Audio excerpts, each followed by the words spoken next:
মানেই হচ্ছে বাঙালিদের পিঠাপুলি। ঘরে ঘরে পিঠাপুলি তৈরি হয়, তো কম বেশি সবাই আমরা পিঠাপুলি বানাই, শীতে বানানো হয়, যেহেতু পিঠাটা বাঙালিদের একটা পছন্দ বা ঐতিহ্যবাহী খাবার।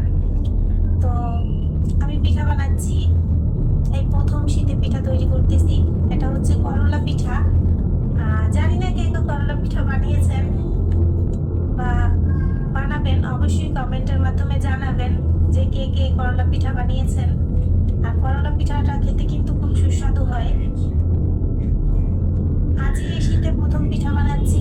আমার বেবিটা বলতেছিল যে মামি পিঠা খাবো, তো বলতে পারে না যে কোনটা কি পিঠা। ও বলতেছিল যে মামি আমাকে সেদ্ধ পিঠা বানিয়ে দাও, কারণ এই পিঠাটা তো সেদ্ধ করে বানানো হয়। তো ও বলতেছিল যে মামি আমাকে সেদ্ধ পিঠা বানিয়ে দাও। এই তো আর কি, এই জন্য পিঠা আজকে বানাতে বসলাম ওদের। তো এই দেখেন করলা পিঠা, এই যে দেখেন ক্লোজ করে দেখাচ্ছি। কে কে এই পিঠাটা বানিয়েছেন অবশ্যই জানাবেন। শীত আসছে, পিঠা বানাবো না, এটা কি হয়? শীতে পিঠা যদি তৈরি না করি তাহলে সেটা কি হলো? যেহেতু শীত আসছে, কম বেশি তো সকলেই পিঠা খাবো, আর পিঠা তৈরি করাও হবে, এই আর কি। সেই জন্য পিঠাপুলি বানানো একটু কম বেশি আয়োজন। আর এই পিঠাটা বানানো কিন্তু খুবই সোজা, বলতে এতটা কঠিন না যে এই পিঠাটা বানানো কঠিন, খুবই সহজ। এই করলা পিঠা বানানো, অবশ্যই খাবেন কিন্তু আপনারা করলা পিঠা বানানো, খেয়ে দেখবেন সবাই একবার বানিয়ে। আসলে করলা পিঠাটা বানাতে তেমন ঝামেলা নাই। এটা হচ্ছে যে ময়দা আর চালের গুঁড়ি দিয়ে আমি ডোটা সেদ্ধ করে নিয়েছি, কিছু ফুড কালার এটার সাথে অ্যাড করেছি, তারপরে ডোটা তৈরি করেছি।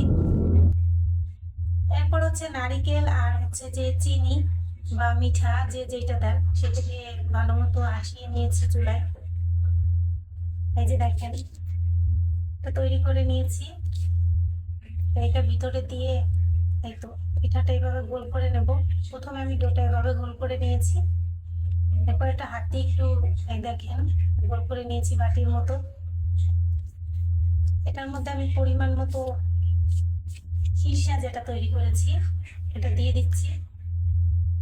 এই দেখেন পুলি পিঠার মতো এটা বানানো হয়। এই যে প্রথমে এখান থেকে আমি এটাকে ভাঁজ করে নিলাম, এই তো। পরে আবার এই পিছন থেকে একটা ভাঁজ দিয়ে নেব, এরপরে মাঝখান থেকে যে আর করলার মাঝে যে দাগটা থাকে সেই দাগটা দেওয়ার জন্য আমি এই যে কাঁটা চামচটা ব্যবহার করেছি, এটা দিয়ে মাঝে মাঝে দাগ দিয়ে নেব। এই তো হয়ে গেছে দেখেন করলা পিঠা।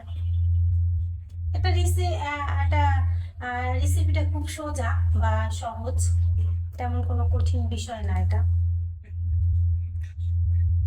বললাম আমরা মাত্র মানুষ হচ্ছি দুজন তিনজন, আমি আমার হাজবেন্ড আর আমার বেবি, তো বানাতে ঝামেলা নেই, অল্প বানালেই হয়ে যায়।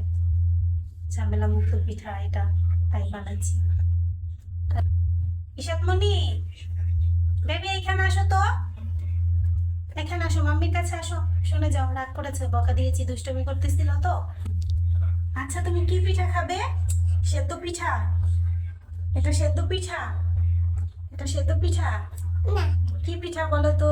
এটা করলা পিঠা তাই না? হ্যাঁ। এটা সেদ্ধ করে বানাবে মাম্মি? হ্যাঁ। তুমি খাবে? হ্যাঁ। তোমার ভালো লাগে? হ্যাঁ। তাহলে আন্টিদের বলে দাও তোমরা সবাই বানিয়ে খাবে। আন্টি তোমরাও বানাবে, বলে দাও আন্টি তোমরাও বানাবে।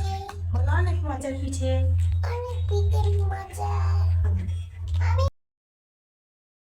অবশেষে আমার পিঠা বানানোর কাজ শেষ হলো। দেখেন এই যে পিঠা বানিয়ে সব কাজ শেষ করে আবার আপনাদেরকে পিঠা রেসিপি দেখানোর জন্য চলে এসেছি।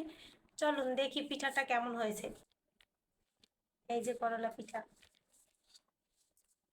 শীতের পিঠা, একটু ব্যাক ক্যামেরায় দেখাই যে কেমন হয়েছে পিঠাটা। আল্লাহ হাফেজ।